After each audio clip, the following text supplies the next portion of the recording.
Welcome back to our deep dive into the newest installment of the Anne Rice Immortal Universe, Talamasca, The Secret Order. In this video, we break down and review the first 4 episodes from the introduction of Guy Anatole and his induction into the secretive Talamasca to the growing tension with Jasper. We discuss all the major plot points, including the mystery of the 752 codex and its role in the supernatural war, the shocking truth about the London Mother House and the Revenants, whether the show successfully expands the Talamasca lore, and if it keeps up the pacing. Our theories on the powerful third party behind the murders of Keves and Archie. Is Talamasca the Secret Order the next big hit for the Immortal Universe? Watch our full review and let us know your thoughts in the comments below. So normally what we do is we talk about the titles, but there are 4 titles and we can't do that. So let's just start with our thoughts on Talamasca before we do our deep dive. I want to hear from Corey first. What you got, Corey? So, I went into the show and I was just thinking, this is going to be great. They've learned from the lessons of Mayfair and they know what we want. And they're going to give it to us with Talamasca. Unfortunately, I think that they got confused in the writing room and when people were talking about the show. It was not what I expected. I don't understand. What is the problem? When you interview with the vampire it is the blueprint, right? It's the blueprint. We want sex. We want the supernatural. We want that gothic feel, that Southern gothic feel that Anne Rice is known for. And it doesn't matter the locale, because you can have that Southern gothic feel and it not be in New Orleans, right? We saw that with Interview in the different locales that they base the show in. From the very beginning, we get this old ass woman that that have all these secrets about her life, who she is, and what she does. And the ruse that the Talamasca has been playing, the games they've been playing with the young man's life, to get him to sign up for a job that they don't know nothing about.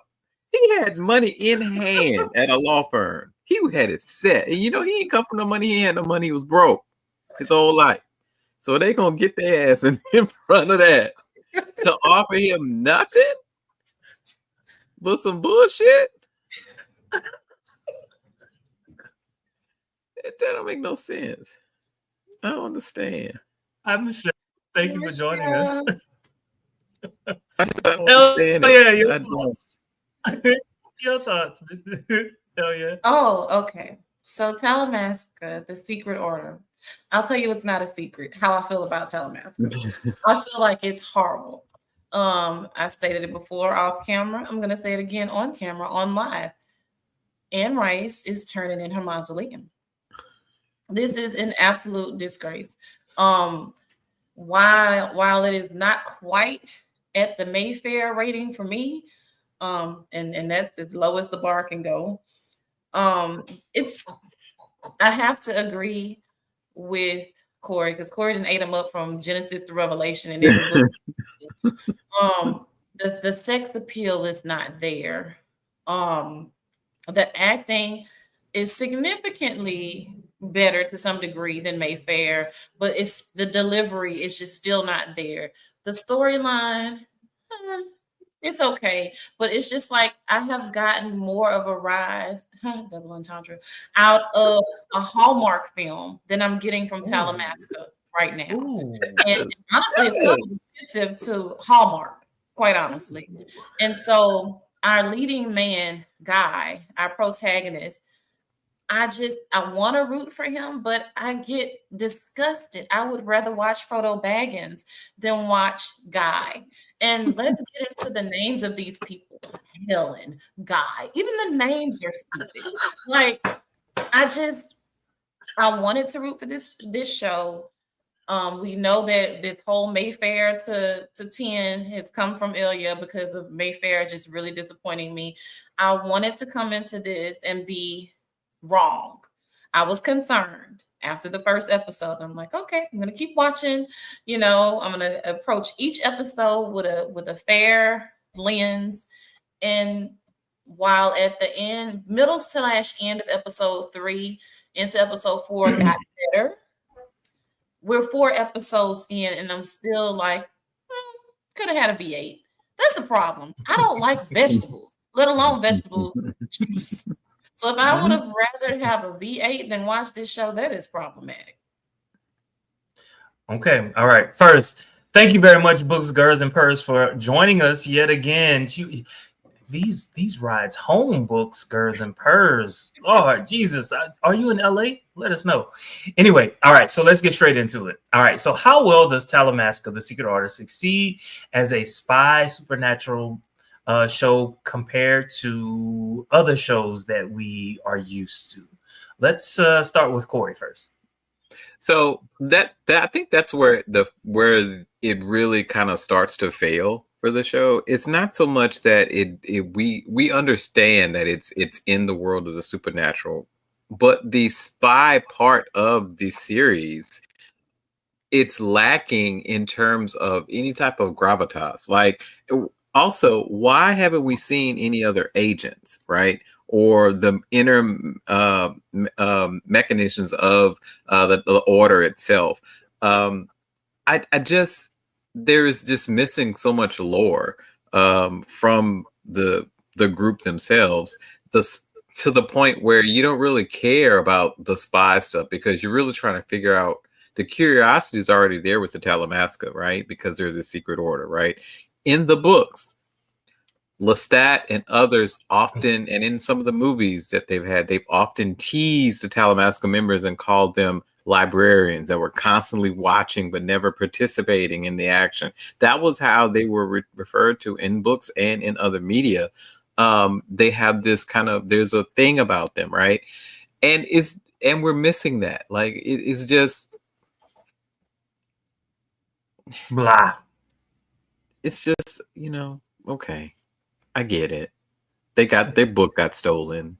They want it back from the evil supernatural creatures. So Corey, Yuri says you suck. I do. So blood or It's so loaded. It's so loaded. Okay. So Elia, let me ask you this question. Just kind but of Yuri, do you disagree with our assessment so far? Clearly. So Elia, how does this show effectively expand the Anne Rice universe? So here's the thing. I think in theory, the expansion is great, since the Talamasca was not a standalone book, right? Mm-hmm. So in theory, great idea. Awesome. Execution in the negative, in the absolute negative. If this is the first of its kind for what they are delivering, I am not pleased with it. I am not. I should be on the edge of my seat, neglecting my 7 kids, not doing anything that I need to do, because I'm so invested in Talamasca. That is the delivery that I need. When it comes to Interview with Vampire, okay, please don't talk to me. Do not disturb. I'm unavailable. I'm so busy watching Interview with the Vampire. Okay, Mama, it can wait. So, Corey, let me ask. That was a nice segue into my next question. How does this show compare to Interview with a Vampire and even Mayfair?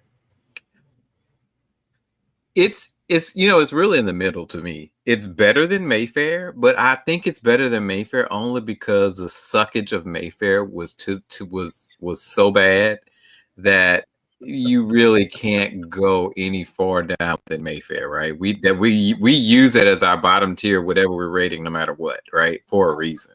So that's the reason why it's in the middle. But does it reach the heights of the grandeur of Interview? No. And there's probably many reasons. One, the lack of sex appeal, which we've already kind of stated, right?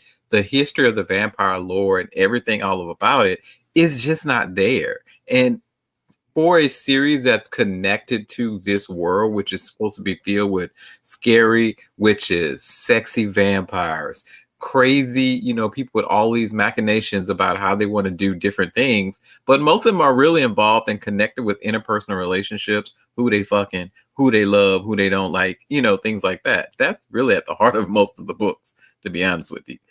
And their desire to be right. But for a show that's connected to a world that has such rich history, it does not give that same sense of richness, right? It doesn't seem like this story is from the world of Anne Rice's Interview with the Vampire. And I think that's the main problem that I have, where it's not as bad as Mayfair, even with the New Orleans setting. It's still better than Mayfair, but it's still so far disconnected from the other pieces of the story, which it kind of makes it kind of hard to believe that these individuals are such a threat to, or even such a even a worry to any vampires, any other supernatural creatures, because they've exhibited no sort of anything in this series. Elliot, how does it compare? Say it again. I'm sorry. How does this show compare to Interview with a Vampire and Mayfair? The laughing is intentional. So I would not even put it in the same realm with Interview with the Vampire. Let's be very clear. Would not. Because I have had more enjoyment from the Goosebumps episodes from Nickelodeon than I'm getting out of or the Hulu series, which is actually pretty good. Right. That's my point. That's more enjoyable. And so I don't even want to mention it as if it's in the same realm with Interview. Now with Mayfair, I do agree with Corey. I do think it's a little bit better than Mayfair, not by much, simply because when you got to, this is the first season of Talamasca, right? And the first season of Mayfair, we were so let down like pallbearers in season 1 with Mayfair. And when they came back with season 2, we got some highs and some lows, right? Like Julian's Victrola. There was some pieces in there that were amazing with Mayfair, but because they had let us down for so long, by the end of it, it was just like 2 seasons in, whatever. And so how it compares, again, just not even in the same book, let alone the same page for me when it comes to Interview. So let me ask this question. So the central storyline or mystery is the hunt for the 752 codex. How compelling of a storyline or narrative is that? I don't care. I don't care. Okay. Well, but here's the thing.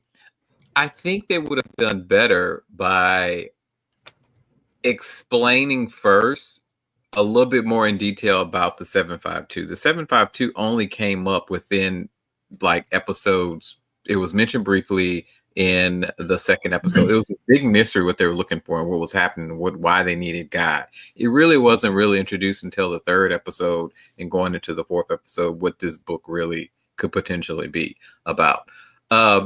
The other thing that I have a really big issue with is the fact that this is the second time that we've seen the Talamasca in this world, and the instances that we've seen them are vastly different. When you look at Sip from Mayfair, if the show centered around Sip and his experiences and had a little bit more gravitas that he provided, I think I would enjoy it a lot better because he's more enjoyable character. He's also better to look at, et cetera, right? The Talamasca that the two instances provide in this universe do not have. And I don't know if that was intentional because it was different branches or if it was a miscue, and I can't really tell. So let me ask this, and the reason I'm going back and forth is because I don't want this to be very, very long. What storylines do you think need to be cut? Ooh, okay. Helen, her lost twin sister, all that drama. Okay, look. What is happening? I'm pretty sure they're gonna tie it in the bow by the time we get to episode 8. But okay, if we're talking about the Talamasca world, the universe, and intro, you're coming in, you're trying to be a heavy hitter.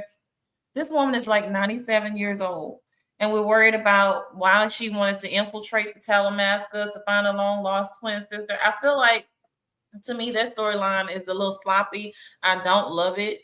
Also creating these I can't say creating these vampires from Jasper, these zombie, like what's going on there?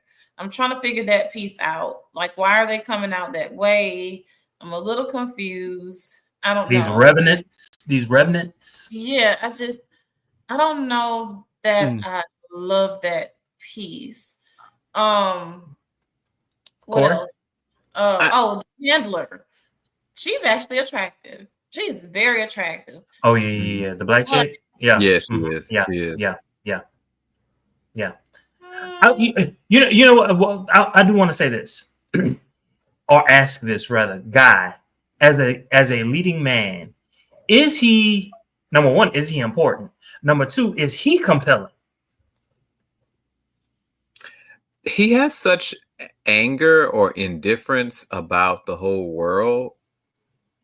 And I guess I get why, because you're not being told anything, and you've basically been hoodwinked and captured and forced to be a part of this group, and you have no reason why. So I guess that in and of itself makes him intriguing, but he's not a Louis, he's not a Lestat, right?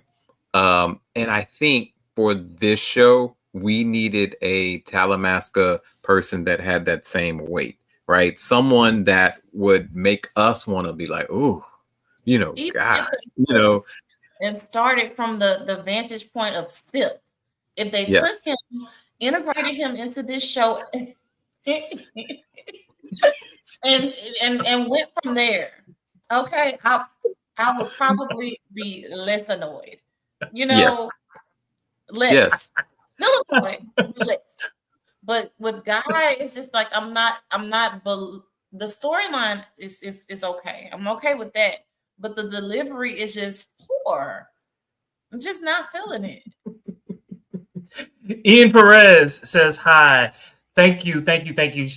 Ian also says that they love our video. Thank you very much. All right. So let's move. Okay. So I was saving this. Look, y'all, he's a vampire, Jasper. People have fallen in love with Jasper. I don't see it. I remember him from As the World Turns, and back then, your boy was sexy. But now he got all these wrinkles. He a vampire. Why he got all these wrinkles? This is my. What are your thoughts on Jasper's backstory? Like, I kind of feel like there's something that's missing. And none of it is really explained. Why does he look so disheveled and just so? I don't understand. I really don't understand. And also with the acting choices that he's making, it puts me in mind of they wanted someone to be like Christopher Walken, but they couldn't afford him, and so they gave Jasper the note to. They gave Jasper the note to, this is how we want you to act. And that's what he's running with. But it's weird because it doesn't seem to fit his type of character. I think they would have done better if they would have chosen someone to be the antagonist that did have a little bit more appeal, so to speak. I think that's one of the main issues that we have with the show, to be honest with you. If the characters were sexy, then that probably would have kind of held it off a little bit. We wouldn't be so. Now, I see things that aren't always there. But in that last episode, just for a second, I thought, does Jasper like Guy? Did y'all see that? Did y'all like? I kind of get that hint. I kind of feel that way. The vampire can swing either way. So that's but I mean, okay, all right. I feel that way. I kind of feel like he like that. That's part of the whole reason why he's kind of keeping him there too. That he wants him there. Like, it's another type of the situation with Daniel, right? Similar situation where he's wanting to keep his target of interest close by so that he can probe and find all about him, et cetera, et cetera, et cetera. Right? And it's a mismatch. Okay. So, do you feel that those two characters have chemistry, the right kind of chemistry? I think they have a chemistry. I'm curious to see where it's going to go, and am I going to want to see what happens with the chemistry? Right? Oh yes, baby. Lackluster. Lackluster. All right. Do you trust Helen's motives regarding Guy? Hell no. Absolutely not. No. That's why he don't trust her. Why? Tell us why. I think she started with lies, you know. Okay. But even when she was supposed Okay. to start to tell the Okay. truth or to win him, Yeah. she continued with lies. She's 116 years old. Her motives I think she's not telling them everything. You know, I kind of. Hell yeah. You were buffering. I'm sorry. Go ahead. What were you saying? No, I was just saying Helen is 116 years old. And of course, I don't trust her motives. You know, she's out for herself and trying to figure out whatever is going on with her long lost twin sister and how the Talamasca basically screwed over them. And so, in essence, she's kind of a double agent. So, no, I don't trust Helen. Soledad Marcel is gone. Nobody's been dealing with that for real. So, no, I don't trust Helen. She ain't even give the girl a chance to have a funeral before she didn't already put Guy in the situation, and he's not ready for anything. Not at He don't know all. nothing. He can't even use his powers. He taking a pill so he could handle his powers. He's Right. not You ready done for this. discovered in 2 seconds several times since you've been in London. You might as well go back and take that lawyer job. My thoughts exactly. Because this is on the long list of things you are no good at. Being a secret agent is right at the top of the list. So, okay, now that you say that, this is another part that kind of helps create and continue the inconsistencies of the story. They skipped all over any sort of training or any type. That was a perfect opportunity to embed us in the world of the Talamasca. Showing his training, giving us backstory of the people that he's working with, why he's learning to control his powers, how he's learning to control his powers. You know, that was the type of stuff that we needed to embed us in this world. And they just did a couple scenes here and there of him reading, him having access to technology, stuff like that. Why not say, oh, the Talamasca has a recorded, you know, this, blah, blah, blah, blah. Here's how you access it, and showing all the different types of lore that they could potentially interact with as a part of the show. You know, I mean, it's just, there's so many things that they could have done, and I just wonder why some of the decisions were made, because all that type of stuff is necessary in a show like this, because it all brings you into the world. Oh yeah.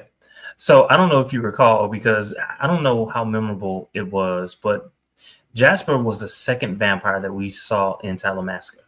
Mm-hmm. All right. So the first one that we saw, who was really supposed to be trying to train Guy. Yeah. How was his performance?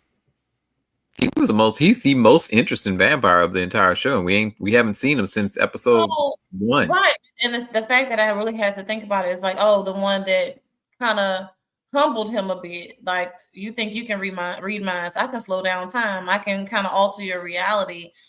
I would have liked to see a bit more of him. Like, why show him in the first episode and give him? And Helen acted as if this was her boy. This was he. You know, you had to impress him before you impress me, and we ain't seen him since. He can't be too much your boy. God, this ain't what you want. You don't want to do this. You don't. You do not want to do this. Run. Not so ready to appropriately train you. Just run. So Books, Girls, and Purse says that she's guessing this show is going to connect to Queen of the Damned, and maybe that's why the book thereafter is important. Inserting Sip is a great idea. She's agreeing with Elia. What are your thoughts on that? Books, Girls, and Purse. I really, really hope they don't defile the book Queen of the Damned. I don't know what in the damn hell they doing. Let's just be clear. I don't want to be crass, but I just don't have great things to say. I don't. So initially when I read back in season 1 and I saw that they were going to create a shared Anne Rice universe, I was so excited. You know, one of my favorite stories, right? I was so impressed with Interview, and I just naturally assumed that all the showrunners, they will be working on the successive projects. That's not necessarily the case, and I think that's the problem that we're seeing within the other shows that are coming out. All the same people are not involved in creating the shared universe. So like with Marvel, with Endgame and all the other the some of the same people are involved in some of those continuing stories. So that it's not such a different tone than the preceding movies, etc. Where you've seen that fail in Marvel and DC and other projects is when you try to bring on different directors with different visions, different styles into the mix, and they all don't carry the same flavor. If Interview's formula worked, and it is the formula by which you want everything to go by, why not still continue in that same formula? The look, the style, the choices of characters and the sex appeal, the etc., all that stuff. That's what people want to see if it's connected to Anne Rice. Speaking of having the same flavor, Raglan James, his character changes just a little bit in this iteration of his character in Talamasca. Oh, yeah. What are your thoughts on what we saw from Raglan James? Do you remember him? Raglan James, so that's the secret agent or Talamasca. I don't. Oh, wait. Okay, so he kind of popped up in interview here and there. Yeah, he was talking to Daniel. Yeah, he still has that kind of same cheeky vibe. I feel like it's fairly consistent with him. But him going into the consistent with the acting, let me say that to be clear. But with him having this whole motive of collecting the blood and for personal gain, that was a complete 180. But as far as his acting, his delivery, I think his acting was fairly amazing. I didn't mind him. He was one of the ones to where, like, okay, just simply looking at the actor, doing what the actor needs to do was fine. But with him as a character, complete 180. Like, you wouldn't expect that from him, or at least from not from what I saw in the previous show. So I don't I remember him in the books. I can't quite remember if he is a merged character that they're showing, if he was actually someone else in the books. And I want, like, you remember the books a little bit better than me. What was his character in the original book series? Who's his character in the original book series? He's the merged character. It's him and there's no one, at least from my memory, there's no one by the name of Raglan James. I didn't think so. I think originally his character is the one that's supposed to be a vampire, if I'm correct, right? Because there is a Talamascan agent that does get turned in. I think he was the one that should okay. I don't know if that's going to happen. So it'll make it interesting if it does. Oh, so Books, Girls, and Purrs says that he's in Tale of the Body Thief. I don't remember. I remember reading that, but I don't remember his character. Clearly, I believe you, but I don't remember his character. Talamasca, is it a moral, not amoral, but is it a moral organization? No. Why do you say Moral? No. I mean, because just look at how they got Guy, right? And all the strings that they've pushed and levers that they've pulled in order to get him to the point where they can come in and use him, and to where he could be a benefit to them as an organization. But I guess within a secret society that has existed for hundreds of years, tasked with keeping tabs on supernatural creatures, I don't know if I would expect it to be a moral organization, to be honest with you. So Books, Girls, and Purrs says he's the antagonist of the 4th book. Lord Jesus. There you go. I must be getting dementia. All right. So many books and the stories start to kind of the stories kind of. So what do you think will be the consequences of Guy's choice to forge his own path, especially since he lied to Jasper? I think there will be grave consequences because he doesn't know what he's doing. He's a novice. He's all over the place. So at least with Helen, you know, she's been around since a child. And so I think she is able to kind of navigate things a bit better. I think he's having a series of reactions and he's ill-equipped to deal with all the things that are impending. And so I think I don't know if they'll kill him off. I wouldn't be upset if they did. Honestly, it's not that memorable for me. You know, I just think he is in over his head. Let me say it that way. And he really just needs to step aside. So, like, I get that, you know, the Talamasca, and really it was a rogue project, to be honest, because whatever they're doing was off book. So there was a whole breakdown in the organization itself when it comes to Helen, because, or unless I got it wrong, please correct me. From my understanding, this was her pet project with Guy. So that's a breakdown in and of itself. So with him, you don't have any real protection. You don't. So I just don't see him going very far. So I think that we could potentially grow into Guy a little bit more than what we felt with what's her name in Mayfair. I can't think of her name right now. He had a ass power. At least they didn't execute it well, but at least with Ro, she has some badass powers. His power is more passive. Even Phoebe from Charmed, you know, her stuff developed. I'm sorry, I ain't gonna cut you off, Corey, but I'm annoyed. I am annoyed, and I don't know how to hide it. But let me be quiet. I'm sorry. Finish. No, you're fine. So, because what I was just going to say is that, you know, I think one of the issues too is the fact that the Talamasca does not have their own book. There is no real guide to how they should be written or portrayed. So that leaves a lot of interpretation.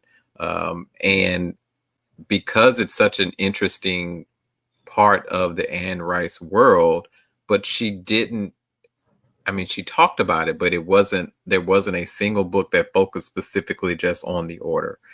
And I think that's where some of the issue is right. There's lore, but there's not a whole bunch of lore to where you have specific concrete pieces of things that need to be told in order to create a story.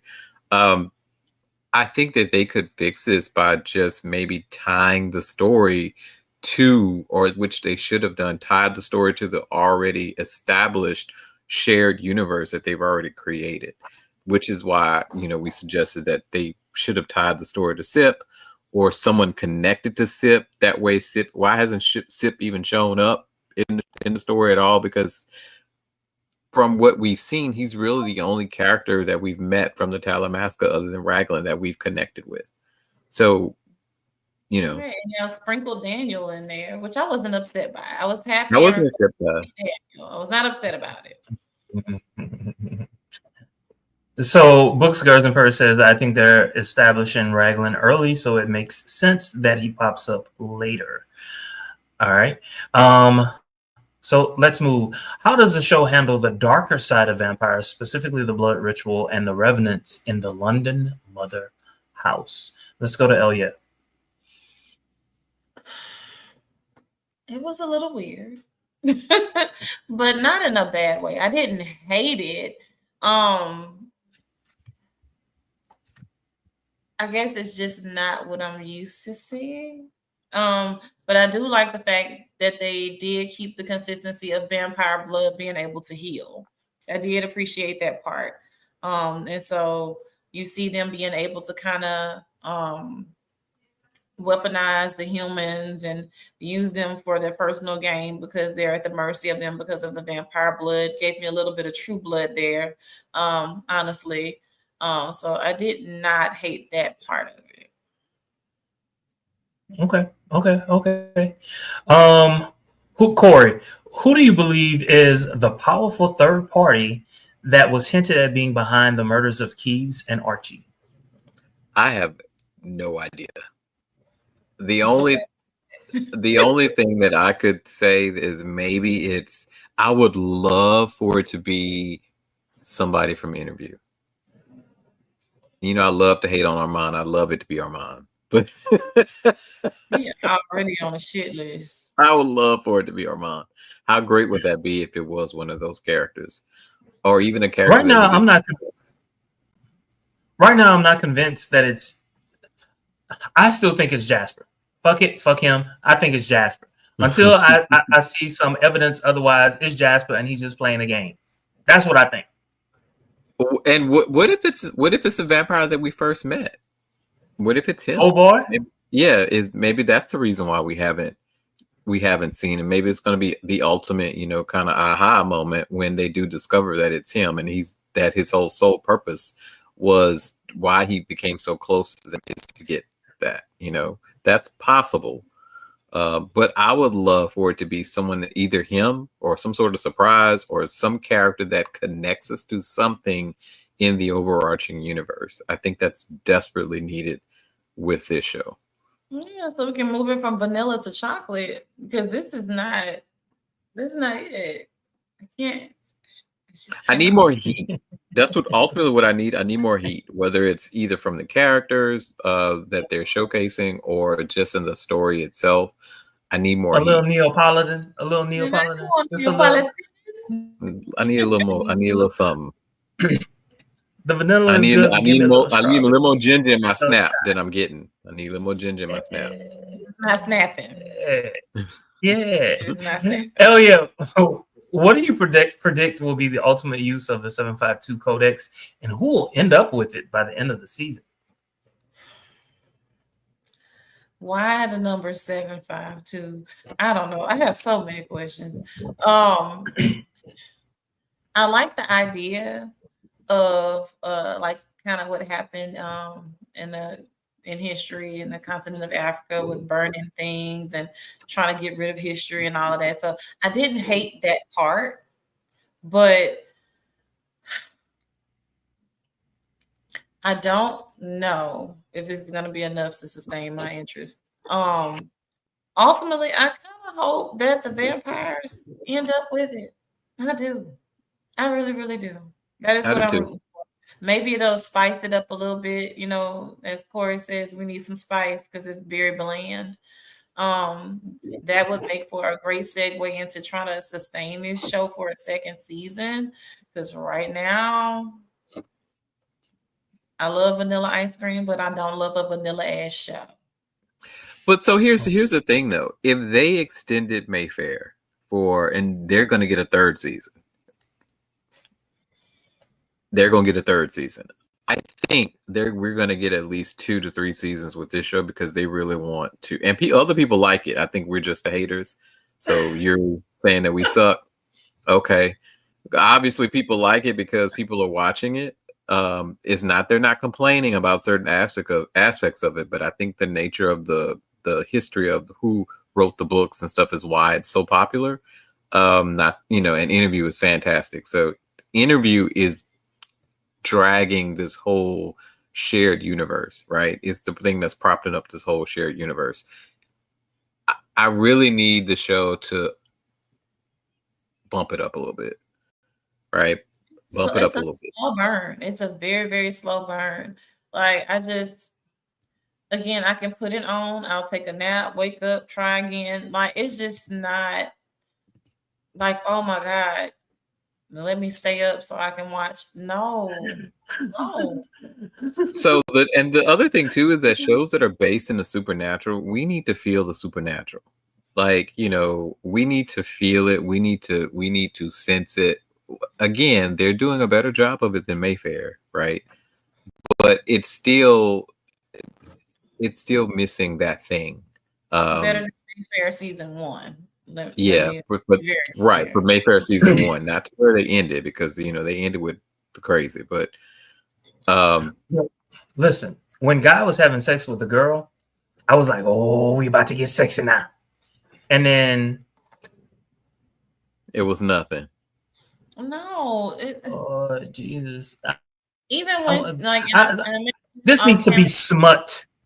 I need to be thinking about this when I'm driving home from work. You know what I'm saying? I need, but there was nothing. There was nothing. Give me something. It was nothing. Give me a little tingling. Yeah, hinted at a three-way and let me down. It's like, come on, don't tease me now. But I think they have no choice but to do that with how interview was, right? And Mayfair, it was a completely different story, but even they talked about incest and other stuff in Mayfair, but